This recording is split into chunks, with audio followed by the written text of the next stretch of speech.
Hey guys, so we're back with Facebook Live. This is going to be part 2 of last week's Facebook Live. Sorry. That was 2 of part 2, not of like peace. But I like peace. Peace is good. But this is Facebook Live part 2, talking about different positions of the exercise hip lift. Last week we showed you guys the sitting version and then the hook lying version, so which was on your back. And now we're going to show you 2 different versions, the assisted hip lift and the hip lift. So should we go over, what should we go over first? Why we're doing it, or go over with it? We do it as we go. Sure. All right. Can you guys hear me? Are we loud enough? How many? One person is watching? Sean, is that you? Sean, Melanie? All right, so we're going to get into the assisted hip lift position. Well, the position of assisted hip lift. The other exercise was assisted hip lift position. All right, so, and tell me if you could see everything, guys. All one of you watching. Try not to make the camera fall. All right, so Katie is in this position where she's on her back, knees bent, feet on the wall. So you want to be 90 degrees from the ankle joint to the knee joint to the hip, and then back is just flat and relaxed on the floor. Arms should be 45 degrees to your body, and just palms up, hands up, just relaxed. You don't want to force your fingers or hands down to the floor. And then from there, she's going to take, let's do your right ankle over your left knee, just like that. You want to get that outside bone of your ankle joint, the lateral malleolus, onto the right on top of your ankle, or actually the bone on the other side of your knee. So once you're there, you're going to gently press using just the hip and leg muscles, press that knee towards the wall. I'm going to get another better view maybe. Let's see. There we go. How's that? How's that, guys? So once she's there, she's just pressing that knee forward. Cameraman! And what's the word? Exercise guy? Okay. Exercise guy. So just pressing that knee towards the wall, and you hold that for a minute, and then if you go ahead and switch sides just to keep Katie even here. It's nice of you. Well, nice sometimes. So then, again, ankle over the knee, and then pressing the knee towards the wall. Make sure your upper body's staying relaxed. And again, you want to make sure, just to note the position she's in, the foot is on the wall. Make sure that foot is pointing straight up. You don't want to get it turned out or turned in. You want to make sure that also the hip, knee, ankle on that side is straight. So even though you would think we're trying to focus on the other side, we want to make sure that right side that's just relaxed on the wall is straight. And then if we go into some compensations here. Whoa, video camera work. So then if you go, so we're gonna get our extra camera person here. You'll meet her next week. Maybe you can't see it, but there you go. So now angle it down. There we go. There you go. All right. So now going to talk about some compensations people get into. Definitely they overwork their upper body. They get too tense. In general, people get too tense their shoulders. So just making sure consciously to keep your upper body and shoulders relaxed. Big thing when people try to press the knee towards the wall, a lot of times their whole pelvic girdle will try to go with that. So if you can see how Katie's right hip kind of pulled up towards her right shoulder, that hip actually went down further away from the left shoulder, left hip away from the left shoulder. So if she comes back to square more and really tries to keep her the left side of her pelvis where it is, and just think about, again, from the leg bone here, your femur, just pressing that knee outward gently. And again, you think about gentle, constant pressure. I always tell people, you don't want to go 100% more than that. You don't want to go, again, so hard that your shoulders are starting to tense up, because that's a lot of big thing why we're doing this. We're just trying to get the person on their back to let their shoulders be relaxed, not trying to, like we talked about last week, where if you're in a sitting position, we're trying to engage all the muscles of your spine to get everything to stay working in that position. But this would be more for someone who needs to get their shoulders to relax, where the sitting position, sometimes we do that for people that have maybe some shoulder or cervical issues. They can't lay on the floor even, but this is someone they can lay on the floor no problem. Maybe angle that down a little bit. There we go. So again, again, just really just focus on the lower body and able to just take some relaxed breathing. Just keep those shoulders relaxed. The So- other thing is gonna be the knee. Yeah. So also maybe come from the back behind Katie there. There we go. So again, also making sure this knee and the ankle stay in line with each other, making sure it doesn't go when you say let's go here. Sometimes the knee goes out that way, or it could even go there. All different kind of compensations people get into, and really making sure your foot is just planted on the wall. You don't want to be pressing it into the wall. Again, using this basically the relaxed leg too much, or what it shouldn't be doing. Any other things you see doing this, Katie?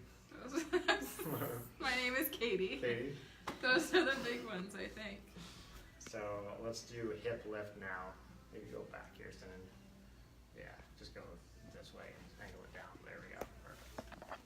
Go to your right. There we go. Right there. Now you Perfect. sound like you're working with a client.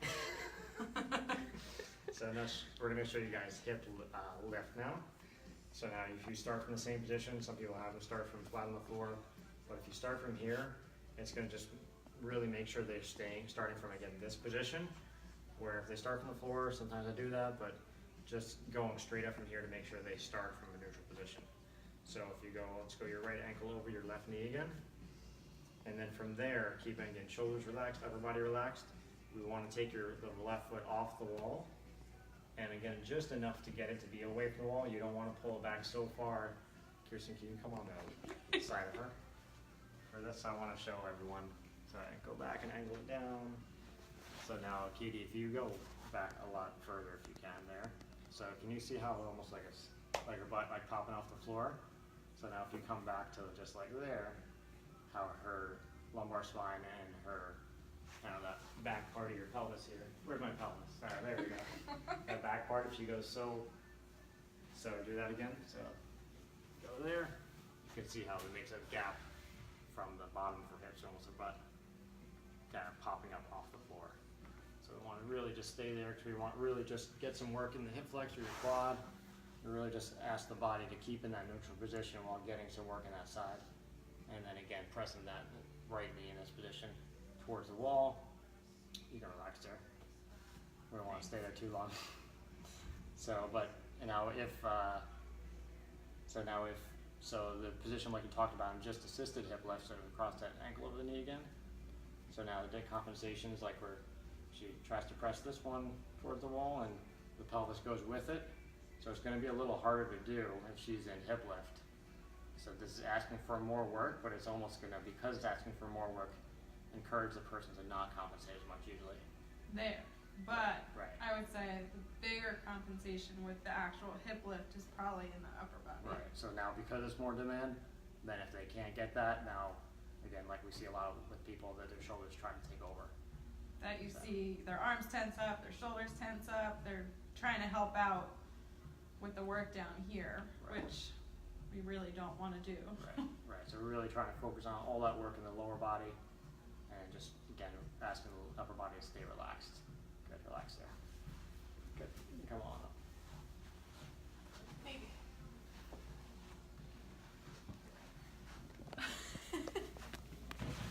What else do you folks at home want to know about all our hip lifts?